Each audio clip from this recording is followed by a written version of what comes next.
माध्यमिक शालांत प्रमाणपत्र परीक्षा हिंदी विषय प्रश्न पत्र के प्रारूप के बारे में आज हम जानकारी प्राप्त करेंगे। मैं श्री निकाड़े मोय, जय Bharat high school, Ruikar colony, Kolhapur. सबसे पहले सभी छात्रों का मैं स्वागत करता हूं। हिंदी प्रश्न पत्र के बारे में जानकारी प्राप्त की जाए तो हिंदी का प्रश्न पत्र कुल अंक 80 होते हैं। यह 5 विभागों में बांटा गया है।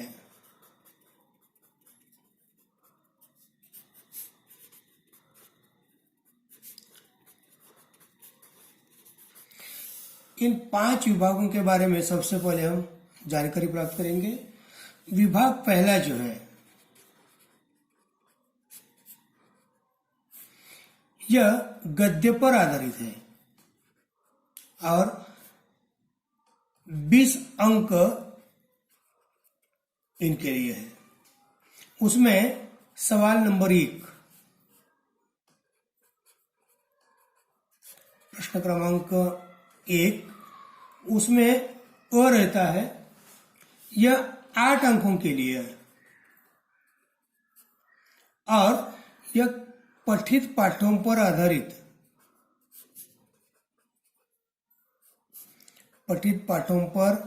आधारित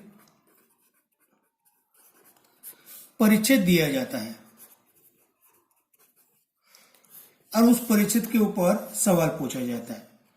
उसके बाद अ के बाद आ आता है। यह भी 8 अंकों के लिए है और यह भी पठित पाठों पर आधारित है।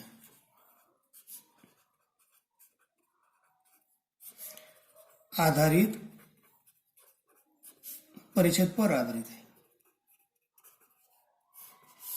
इसमें ये जो है ये 4 अंकों के लिए है, लेकिन यह अपठित पाठ पर आधारित है।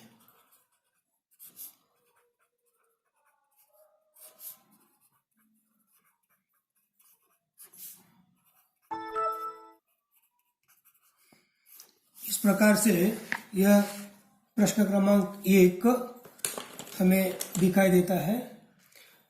यह विभाग दूसरा शुरू हो जाता है। यह विभाग दूसरा जो है यह पद्य पर आधारित है और उसके लिए अंक है 12 अंक। सवाल क्रमांक दूसरा है, उसमें सबसे पहले अ जो है 6 अंकों के लिए है और यह प्राचीन पद्य पर आधारित है। प्राचीन पद्य पर आधारित। उसमें प्रश्न दूसरा यह भी 6 अंकों के लिए है। यह आधुनिक पद्य पर आधारित है।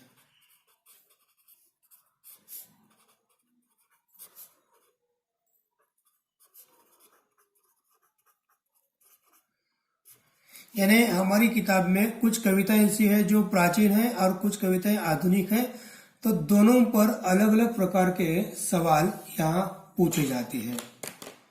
उसके बाद विभाग तीसरा शुरू हो जाता है। यह तीसरा विभाग जो है यह पूरक पठन पर है और उसके लिए कुल अंक है 8 अंक है। यह प्रश्न क्रमांक 3,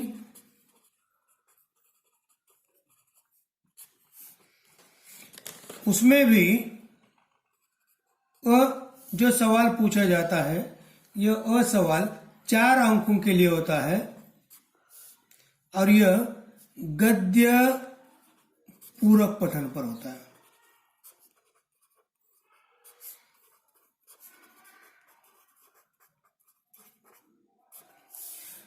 उसके लिए भी है, यह भी 4 अंक के लिए है। यह पद्य पूरक पठन पर है।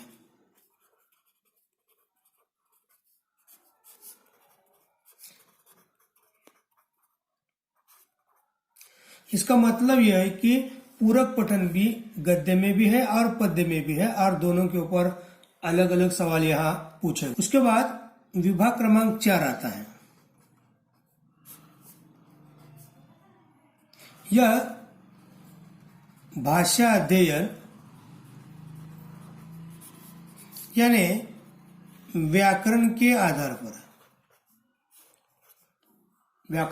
पर, और इसके 14 अंक हैं और ये 14 अंकों का बंटवारा जो है लगभग 11 विभागों में बांटा गया है, जिसमें पहला जो सवाल पूछा जाता है, वाक्य दिया जाता है और वाक्यों में से शब्द भेद पहचानने के लिए कहा जाता है।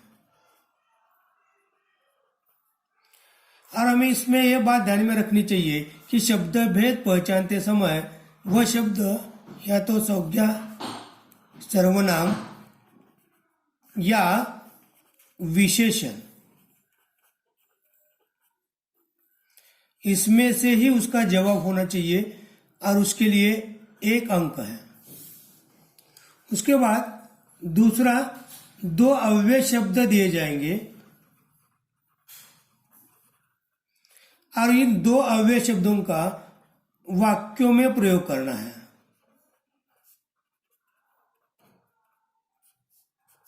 लेकिन वाक्यों में प्रयोग करते समय हमें 2 में से 1 शब्द का वाक्य में प्रयोग करना है, सार्थक वाक्य में प्रयोग करना है, उसके लिए 1 अंक है। उसके बाद तीसरा सवाल जो पूछा जाता है संधि विच्छेद के बारे में। संधि विच्छेद में 2 शब्द दिए जाते हैं और 2 शब्दों में से 1 का विच्छेद करना पड़ता है और उसके लिए भी 1 अंक है। यह ढांचा दिया जाता है और ढांचे के आधार पर जो रिक्त स्थान है उसको हमें पूरा करना है, उसको हमें भरना है। यह बात ध्यान में रखने की आवश्यकता है।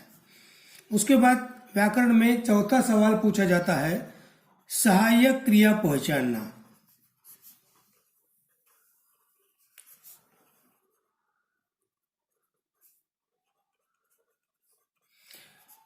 सहायक क्रिया पहचानने के लिए आपको 2 वाक्य दिए जाएंगे, उसमें से 1 का जवाब लिखना है। यह भी 1 अंक के लिए है। जैसे जैसे हम व्याकरण के बारे में जानकारी प्राप्त करेंगे, सभी व्याकरण के बारे में बहुत अच्छी तरह से हम जानकारी प्राप्त कर सकते हैं। उसके बाद 5वां सवाल होता है प्रथम तथा द्वितीय प्रेरणार्थक रूप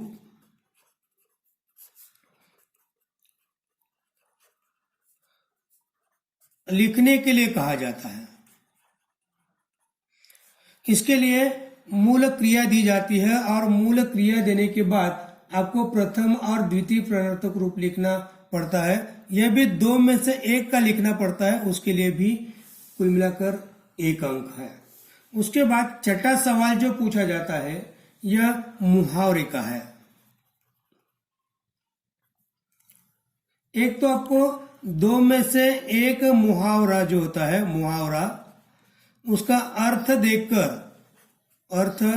देकर सार्थक वाक्य में प्रयोग करने के लिए कहा जाता है,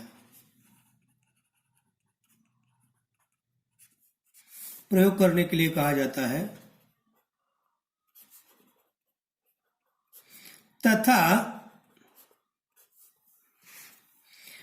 कोष्टक में कुछ मुहावरे दिए जाते हैं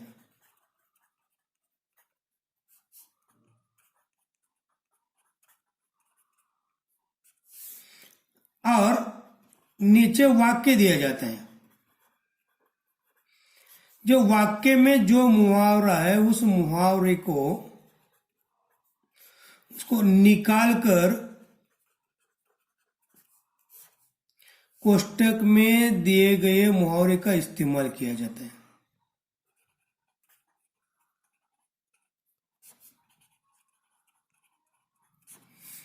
इस्तेमाल करने के लिए कहा जाता है।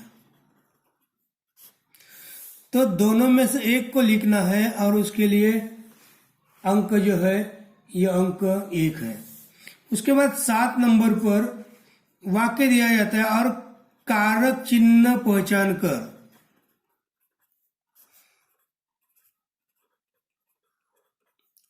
कारक चिन्ह पहचान कर उनका भेद लिखने के लिए कहा जाता है। यह भेद है कुल मिलाकर 1 अंकों के लिए। उसके बाद सवाल आता है उचित विराम चिन्हों का इस्तेमाल करने के लिए।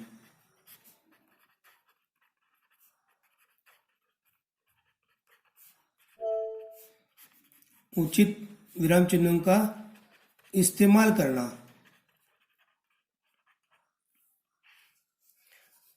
एक ही वाक्य दिया जाएगा और 2 विराम चिन्ह इस्तेमाल करने के लिए कहे जाएंगे और उसके लिए 1 अंक दिया गया है। 9वां सवाल होता है काल परिवर्तन के लिए। काल परिवर्तन, जो सूचना दी जाती है सूचना के अनुसार,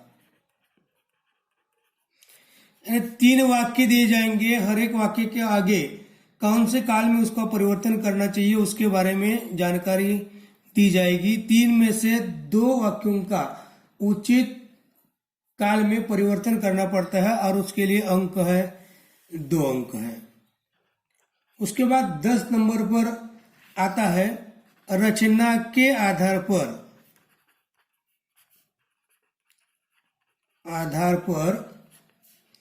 वाक्य का भेद पहचानना।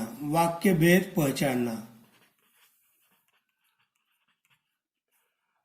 इसके लिए 1 अंक होता है और उसमें भी दूसरा एक सवाल होता है कि अर्थ के आधार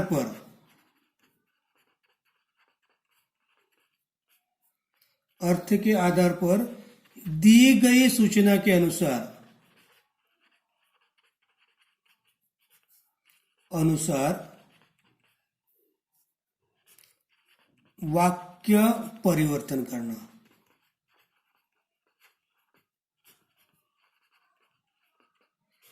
इसके लिए 1 अंक है। और व्याकरण में अंत में 11 नंबर पर आता है वाक्य शुद्धिकरण।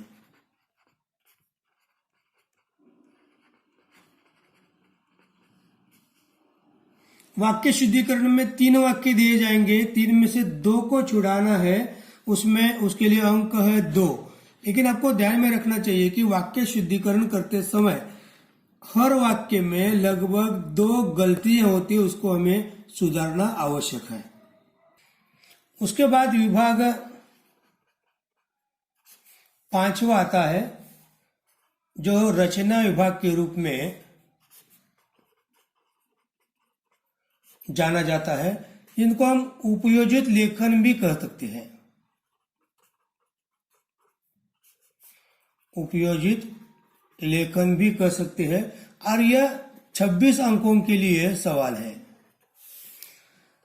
उसमें प्रश्न क्रमांक 5 जो है, प्रश्न क्रमांक 5 नंबर का है, उसमें अ और अ में पहला सवाल है पत्र लेखन। पत्र लेखन में भी जो सवाल पूछे जाएंगे उसमें पहला सवाल होगा घरेलू पत्र लेखन का।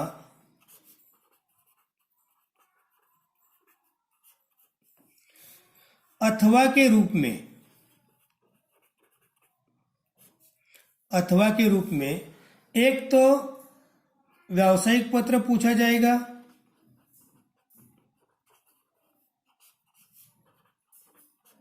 या कार्यालय पत्र पूछा जाएगा।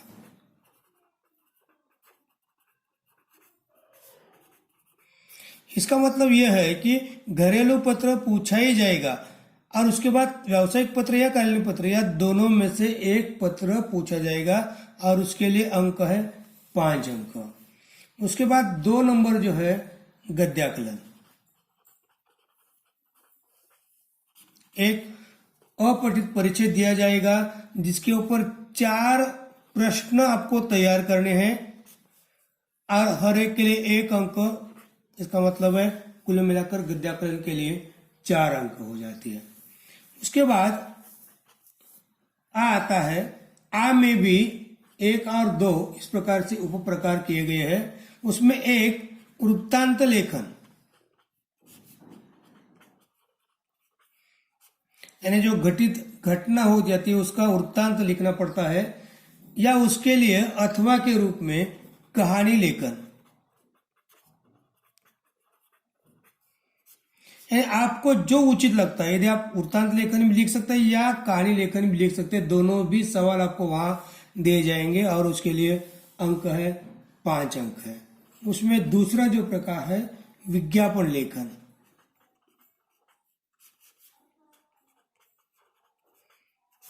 विज्ञापन लेखन आपको एक जानकारी दी जाएगी और उस जानकारी के आधार पर आपको यह विज्ञापन तैयार करनी है, जिसके लिए 5 अंक है।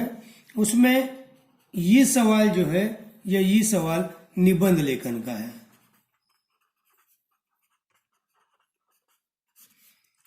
निबंध लेखन के लिए 3 विषय दिए जाएंगे। उसमें एक विषय पर यहां शब्द प्रयोग ऐसा किया है 80 से 100 शब्दों में